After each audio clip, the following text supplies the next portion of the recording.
नमस्कार, स्वागत है आपका। आप देख रहे हैं न्यूज नेशन डिजिटल और मैं हूं आपके साथ संजय यादव। कल से आपने देखा कि सदन के भीतर कार्रवाई शुरू हो चुकी है, सुचारू रूप से शुरू हो चुकी है। राहुल गांधी ने कल बयान दिया, तमाम विपक्ष नेताओं को मौका दिया, सबने लंबा एक भाषण दिया और राहुल गांधी ने लगभग 90 मिनट बोला। लेकिन 90 मिनट में उन्होंने हर एक मुद्दे को छूने के साथ ही अयोध्या का जिक्र किया था। कल की बारी, कल का पूरा भाषण आपने सुना था, लेकिन आज भी दरअसल अयोध्या का जिक्र हुआ। कल राहुल गांधी ने बीच भाषण के अवधेश प्रसाद, जो कि अयोध्या से सांसद चुनकर आए हैं, उनको बधाई दी और उनसे हैंडशेक किया था। लेकिन आज अखिलेश यादव की बारी थी। अखिलेश यादव सदन में जब बोलने उठे, बातों बातों में उनका भी जिक्र अयोध्या की तरफ मुड़ा और उन्होंने बहुत, एक कहा जाए कि बहुत बड़ा एक तरह से कटाक्ष किया। उन्होंने कहा कि हमने अपनी सरकार में जो सड़कें बनाई थी, वहां पर हेलीकॉप्टर उतर रहे थे, वहां पर फाइटर जेट उतर रहे थे, लेकिन जो अयोध्या में सड़कें बनाई गई वहां पर नाव चलने की स्थिति आ गई पहली ही बारिश में। ये कटाक्ष था। अवधेश प्रसाद वहां पर थे, हालांकि उन्होंने भी आज सदन को संबोधित किया, बोला। लेकिन यह जरूर है कि बार बार अयोध्या का जिक्र क्यों हो रहा है। सवाल यह है कि कहीं ऐसा तो नहीं कि अयोध्या वाकई में भारतीय जनता पार्टी के लिए ऐसी परिस्थिति पैदा वहां हो चुकी है जो न उगलते बन रही न निगलते बन रही, और विपक्ष के लिए अयोध्या इतना इंपॉर्टेंट क्यों हो गया है। क्या आप एक चुनाव में जीत के बाद विपक्ष ये मानकर चल रहा है कि धार्मिक तौर पर जो राजनीति का आरोप अब तक लगता आया है, क्या वाकई में भारतीय जनता पार्टी को वो रिवर्स इफेक्ट कर रही है या फिर उल्टा कर रही है? इसके मायने आने वाले वक्त में क्या होगा। अखिलेश यादव ने एक और बात कही। उन्होंने कहा कि अब तक दरअसल जो ध्रुवीकरण की राजनीति होती थी, जो बांटने की राजनीति होती थी, जो एक तरह से कहा जाए कि धार्मिक तौर पर इफेक्ट करने वाली राजनीति होती थी, उसको फिलहाल इस बार पीडीए की तरफ से या फिर इंडिया गठबंधन की तरफ से उसको चेंज कर लिया गया है। जनता ने यह परिवर्तन किया। इसी को समझने के लिए मेरे साथ मोहित, हमारे सहयोगी, जुड़ रहे हैं। सवाल है, अखिलेश यादव और राहुल गांधी दोनों के भाषण में अयोध्या का जिक्र इतना इंपॉर्टेंट क्यों हो जाता है? अवधेश प्रसाद का जिक्र इतना इंपॉर्टेंट क्यों हो जाता है? क्या अयोध्या भारतीय जनता पार्टी के लिए मुश्किल सिचुएशन पैदा करती जा रही है? देखिए, अयोध्या खास तौर पर जो विपक्ष है उसके लिए बहुत ज्यादा एक सूटेबल मुद्दा है। वो इसलिए क्योंकि लोकसभा चुनाव के ठीक पहले अयोध्या में सबसे ज्यादा 30,000 करोड़ से भी ज्यादा के डेवलपमेंट प्रोजेक्ट्स किए गए। पूरा भारत के ऐसा कोई वीआईपी नहीं था जो अयोध्या ना आया हो, जिसको अयोध्या राम मंदिर के जो प्राण प्रतिष्ठा का कार्यक्रम है सबको दिया गया।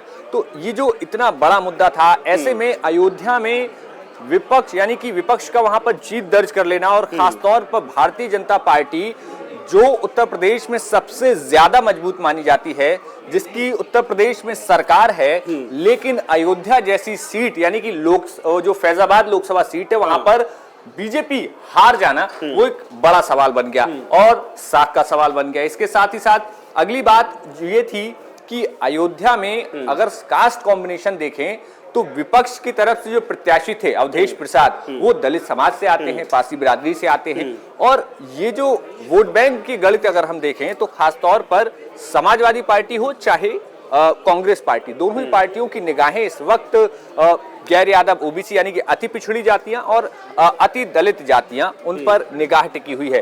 तो पासी हो गए, धुनकर हो गए, चौहान हो गए, नोनिया हो गए, ये वो तमाम जातियां हैं उत्तर प्रदेश में जो अति दलित मानी जाती हैं कथित तौर पर। नहीं, ये तो समीकरण था, लेकिन अयोध्या का जिक्र बार बार क्यों किया जा रहा है? इससे क्या धार्मिक तौर पर या फिर कहा जाए कि हिंदुओं के वोट बैंक में कांग्रेस को, समाजवादी पार्टी को एक तरह से सेंधमारी करने का ये मौका है, या अयोध्या मॉडल जो बीजेपी प्रेजेंट कर रही थी वो पूरी तरीके से डिमोलिश हो गया? जो कि भगवान प्रभु राम का मंदिर तो बना, लेकिन वो जनता के सेंटीमेंट को टच नहीं कर पाया। बिल्कुल, देखिए, अयोध्या सबसे बड़ी चीज ये थी, अयोध्या आप हार गए, लेकिन यहाँ पर विपक्ष के लिए सबसे मजबूत चीज हो गई कि हर एक बात पर आप जो है अब सत्ता पक्ष को टारगेट कर सकते हैं। जैसे अरुण गोविल शपथ लेने जाते हैं, कथित तौर पर वो जो रामायण के किरदार, उन्होंने राम का किरदार निभाया, तब सत्ता पक्ष लगाता है जय श्री राम के नारे, तब विपक्ष उस मौके पर अवधेश, जय समाजवाद ऐसे नारे लगाते हैं। तो वो जो एक अवधेश का मतलब भी प्रभु राम होता है। बिल्कुल, अवध के ईश है ना। और वो अपने बयानों में कहते हैं कि मेरे भाई के नाम में राम है, मेरे मामा के नाम में राम है, वो तमाम पूरा अपना परिवार का कुनबा गिनाते हैं, तो अपने आप को जोड़ते भी हैं। तो ये जो समीकरण है, ये जो अवधेश प्रसाद का यहाँ पे जिस तरीके से बिल्कुल फ्रंट फुट पे विपक्ष ने रखा है। राहुल गांधी और अखिलेश यादव के बीच में अखिलेश यादव ने अवधेश प्रसाद को बैठाया, बीच में बैठाया, बिल्कुल बीच में बैठाया। और आज जब अखिलेश यादव खुद बोल भी रहे थे कि एक और जीत हुई है जिसकी सबसे ज्यादा चर्चा है, तो अवधेश प्रसाद खड़े हो जा रहे हैं। और जैसे ही सबसे बड़ी चीज कि तंज के तौर पर अभी तक सदन में क्या होता था कि सबसे ज्यादा विपक्ष को जो टारगेट किया जाता था वो सत्ता पक्ष जय श्री राम के नारे और तमाम नारों की जो एक तरीका होता है उसके द्वारा होता था। लेकिन अब जैसे ही जय श्री राम के नारे लगते हैं तो तुरंत विपक्ष जो है जय अवधेश के नारे से उसका काउंटर करता है। तो वहां पर वो एक टीस है, वो एक टीस है जो अब बीजेपी के लिए नहीं, यही सवाल है कि क्या बीजेपी को चिढ़ाने के लिए अवधेश प्रसाद का इस्तेमाल किया जा रहा है या वाकई में अयोध्या ने कोई मैसेज दिया है? क्योंकि ध्रुवीकरण की राजनीति बार बार ये कहा जा रहा था कि बीजेपी कर रही थी, इसी को लेकर अखिलेश ने कहा ना कि इस बार दरअसल ऐसी राजनीति शुरू हुई है जो ध्रुवीकरण की राजनीति को जड़ से खत्म कर दिया है। उन्होंने कहा कि 47 में देश आजाद हुआ था, लेकिन इस बार इस चुनाव से दरअसल ध्रुवीकरण की राजनीति से देश को आजादी मिली। ये एक तरह से वो टोंट है कि आप जहां पर सबसे ज्यादा आपको लग रहा था कि यहां से प्रभाव पड़ेगा, देश की जनता या फिर अयोध्या की जनता ये बता दी कि धर्म के नाम पर राजनीति को प्रभावित करना और उससे वोट लेना ये दरअसल हिंदुस्तान के लिए ठीक नहीं, और वही परिवर्तन हुआ है। बिल्कुल यही बात थी, क्योंकि इस नैरेटिव से अभी तक विपक्ष निपट नहीं पा रहा था कि कैसे जो एक धार्मिक मुद्दा होता है, जो एक धार्मिक एक आइडेंटिटी है भारतीय जनता पार्टी का, जो प्लस पॉइंट है, उससे विपक्ष कैसे निपटे। तो ये जो जीत है विपक्ष की अयोध्या में, वो उस आइडेंटिटी पर गहरी चोट करती है, और वो जो चोट है वो हर वक्त विपक्ष याद भी दिलाता है, चाहे राहुल गांधी हो। राहुल गांधी अपने भाषण में अवधेश प्रसाद का जिक्र करते हैं, बीच स्पीच में हाथ मिलाते हैं, गले लगते हैं, तो उसी तरीके से अखिलेश यादव भी। तो अवधेश प्रसाद इस वक्त जो एक बहुत चहेता चेहरा विपक्ष के बन गए हैं, चाहे कोई नेता हो। अवधेश प्रसाद के सिवा बिना कोई किसी नेता की अभी इस समय भाषण में पूर्ति नहीं हो रही है। अखिलेश और राहुल के अलावा अगर तीसरा कोई चेहरा ही है पूरे विपक्ष में तो वो अवधेश प्रसाद चर्चा में है, बिल्कुल है ना, एक सांसद के तौर पर। लेकिन जिस सीट से जीत कर आए हैं वो सबसे ज्यादा चर्चा में, और हर आदमी उस सीट को लेकर उस चेहरे को लेकर चर्चा कर रहा है। और वाकई में ये बीजेपी के लिए एक सेटबैक तो जरूर था कि यहाँ पर जितना काम किया गया, जिस तरीके से विकास हुआ। अच्छा, दूसरा ये है कि वहां पर अवधेश प्रसाद की जीत का जो भी मार्जिन रहा हो, लेकिन ये इशू जो ग्राउंड पर बताया जा रहा बार बार अखिलेश या राहुल की तरफ से कि वहां पर लोगों को मुआवजा नहीं मिला, वहां पर लोगों के घर तोड़े गए, वहां पर दुकानें तोड़ी गई, लेकिन उस बात को लेकर उनको साइड लाइन कर दिया गया, उनका हक वहां पर मारा गया। और ये सबसे बड़ा गुस्सा था वहां की जनता में।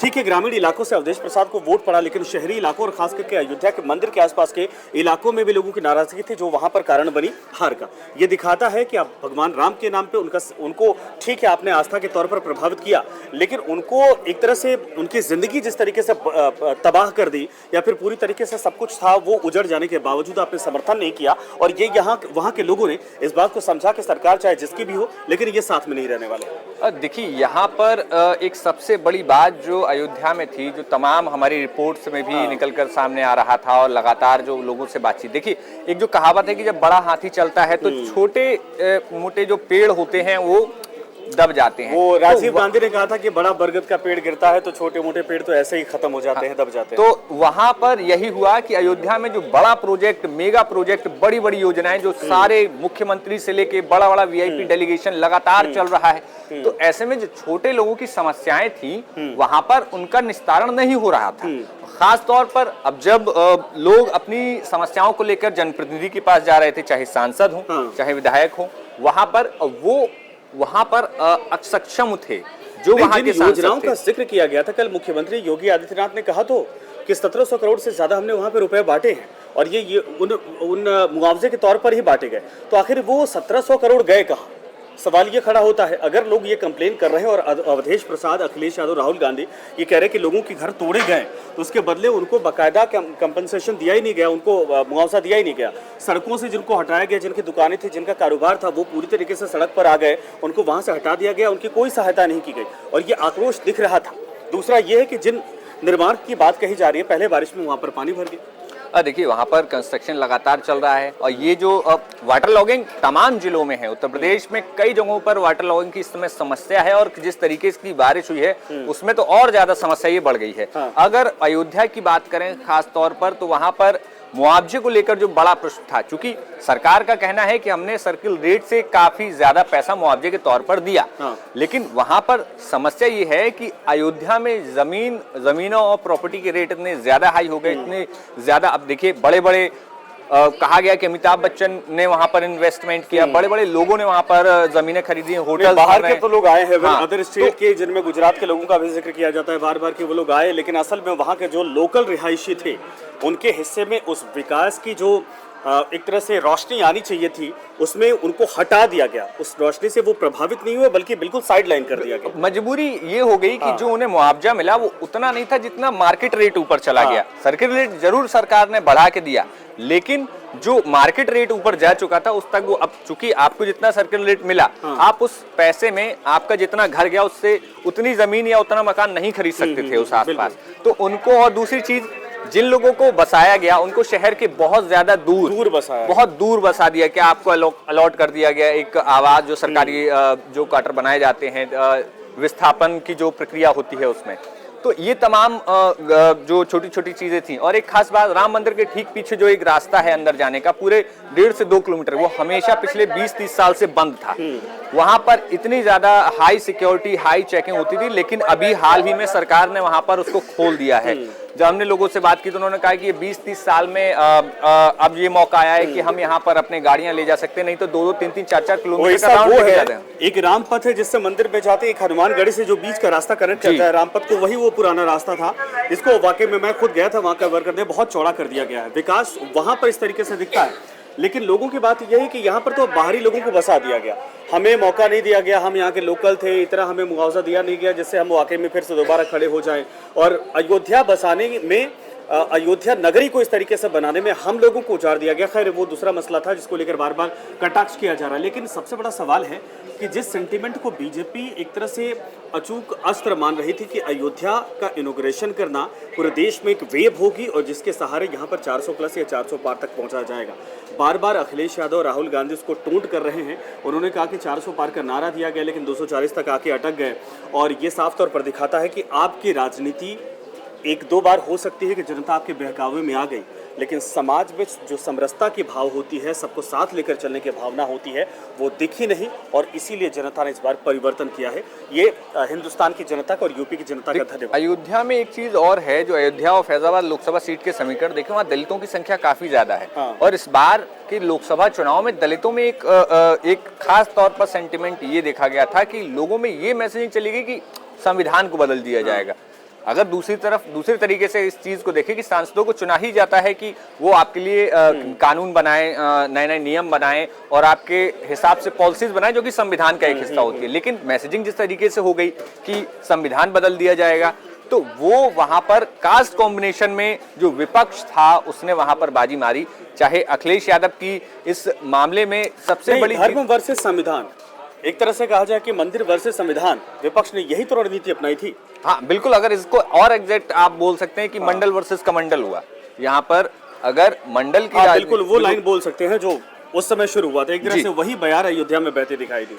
तो ये यहाँ पर जो समीकरण थे, वहां पर धार्मिक तौर पर जितनी ज्यादा उम्मीद की थी कि अयोध्या में तो सब हो ही जाएगा, इतना ज्यादा मंदिर बन गया, इतनी ज्यादा चीजें हुई, लेकिन अंदर की जो लोगों के अंदर की तपिश थी या जो लोगों को एक उनसे जो कनेक्टिंग वाली चीज थी कि दुनिया से आप बहुत अच्छा बाहर से सबको सजा लीजिए, लेकिन अंदर जो लोगों को मूलभूत चीजें चाहिए, मूलभूत चीजें, और खास तौर पर एक जो राशन वाला जो चीज थी कि राशन को लेकर भी अभी तमाम मुद्दों पर जिस तरीके से अब संघ ने भी कई जगहों पर अपनी रिपोर्ट्स दी हैं। इस बात को टोंट आज भी किया है अखिलेश ने कि अगर आप देखिए, आप कहते हैं कि हम 5 ट्रिलियन इकोनॉमी होने जा रहे हैं, दुनिया में 5वें नंबर पर आ जाएंगे, 5वीं अर्थव्यवस्था बन जाएंगे, तीसरी या 5वीं तीसरी अर्थव्यवस्था 5 ट्रिलियन के साथ। लेकिन आप हंगर इंडेक्स पे देखिए हिंदुस्तान कहाँ खड़ा है, आप हैप्पीनेस इंडेक्स पे देखिए हिंदुस्तान कहाँ खड़ा है, आप पर कैपिटा इनकम पर देखिए हिंदुस्तान कहाँ खड़ा है।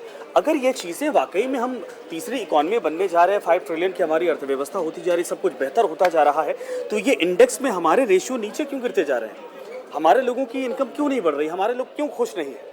तो क्या इसके पीछे कोई वजह है या देखा जाए कि कुछ आपको लगता है? कैसे देखते हैं आप? देखिए, ये जो इंडेक्स हैं, तमाम पैरामीटर्स हैं, उनमें कई सारे पैरामीटर्स ऐसे होते हैं जो बाहर के देशों के हिसाब से सूटेबल होते हैं, यहाँ पे उतना नहीं, क्योंकि यहाँ पर अभी डेवलपिंग कंट्री इंडिया है और ख़ास तौर पे अभी ज़्यादा डेवलपमेंट्स की चीज़ें, चाहे मिडिल क्लास हो, लोअर मिडिल क्लास हो, अपर मिडिल क्लास हो, और ये तमाम चीज़ें हैं। तो ये इंडेक्स का जो एक ग्राफ है, कई बार लोग कहते हैं कि भाई ये सिर्फ इंडेक्स ही सब कुछ नहीं कहा जा सकता है। तो ऐसे में सत्ता पक्ष तो यही कहता है कि इंडेक्स का आप अगर बात कर रहे हैं तो आपने उसमें कितना सैंपल साइज क्या है आपका, उनका ये तर्क होता है सत्ता पक्ष का कि सैंपल साइज क्या है आप जब बात कर रहे हैं। लेकिन विपक्ष को मौका मिल जाता है कि भाई आप इंडेक्स में कहाँ हैं। तो ये सारी चीज़ें हैं, लेकिन यहाँ पर सबसे बड़ा मुद्दा ये कि अब जो है सत्ता पक्ष की तरफ से प्रधानमंत्री मोदी हैं, वो लगातार अब सदन में प्रधानमंत्री के तौर पर नेता सदन है, लेकिन विपक्ष में अब कई सारे चेहरे हैं और मजबूत चेहरे नजर आ रहे हैं, चाहे फिर वो महाराष्ट्र से हो, चाहे उत्तर प्रदेश से हो, चाहे राहुल गांधी हो, या फिर केरल से, या फिर मुझे लगता है कि ये दोनों चेहरे अपने आप में एक मजबूत चेहरे के तौर पर, चूंकि राहुल गांधी ने इस बार कांग्रेस को थोड़ा रिवर्स किया है, बेहतर किया है, तो उसका फायदा उनको मिलता दिखाई दिया। और वो बोल भी इस बार, कल अगर एक सर्वे करवाया जाए तो उसमें राहुल गांधी के लोगों के भाषण के आधार पर एक सही विश्लेषण के तौर पर लोग देखते हैं। अच्छा, अखिलेश यादव चूंकि सदन में जब यूपी में बोलते रहे हैं, तब भी योगी आदित्यनाथ और अखिलेश यादव के बीच में जो एक मैच्योर संवाद था वो दिखता था, वो सदन में इस बार दिखाई दे रहा है और आज भी उनके विश्लेषण में, भाषण में था। लेकिन हाँ, अब प्रधानमंत्री की बारी है, जब देखना है कि प्रधानमंत्री आखिर इन दोनों नेताओं को किस तरीके से जवाब देते हैं या फिर इस मामले पर किस तरीके से उनका रिएक्शन होता है। हाँ, ये ज़रूर है, अयोध्या सेंटर पॉइंट बना हुआ है, लेकिन पक्ष विपक्ष की राजनीति में धर्म वर्सेस यानी तुष्टीकरण की भी राजनीति को लेकर एंट्री हो चुकी है और दोनों एक दूसरे पर आरोप लगा रहे हैं। इन सब के बीच में विपक्ष के पास धार्मिक तौर पर अगर बीजेपी लीड करने की कोशिश करती है तो अयोध्या के तौर पर उनको आईना दिखाया जाता है, अवधेश प्रसाद को खड़ा कर दिया जाता है, और जब भी संविधान की बात आती है तो फिर वो आरक्षण समेत तमाम मसलों को लेकर सरकार को घेरने की पूरी कोशिश कर लेते हैं। बिल्कुल, ये तमाम मुद्दे हैं। अब इनसे कितनी जल्दी बीजेपी पार पाती है, क्या यहाँ पर जो आंकड़ा है 242 जिस पर अटकी हुई है, लेकिन कहीं ना कहीं सियासी गलियारों में एक जो कोशिश है कि उस 245 के आंकड़े को बढ़ाकर 272 कर लिया जाए। ऐसे में देखना ये है, सबसे बड़ी बात ये है कि 272 कब तक होता है, और कैसे होता है। बिल्कुल, ये अंदर खाने हैं कि सरकार चाहेगी कि अगर बीच बीच में स्पेस मिलता है तो वहां पर ये चीज किया जाए। ठीक है, बिल्कुल सही आपने कहा, धन्यवाद इस पर तमाम जानकारी के लिए। लेकिन ये जरूर है कि ऐसे ही विश्लेषण के लिए, ऐसी बातों के लिए, ऐसे तमाम मुद्दों के लिए जो इस वक्त ज्वलंत हैं, आप बने रहिए न्यूज़ नेशन डिजिटल के साथ। नमस्कार।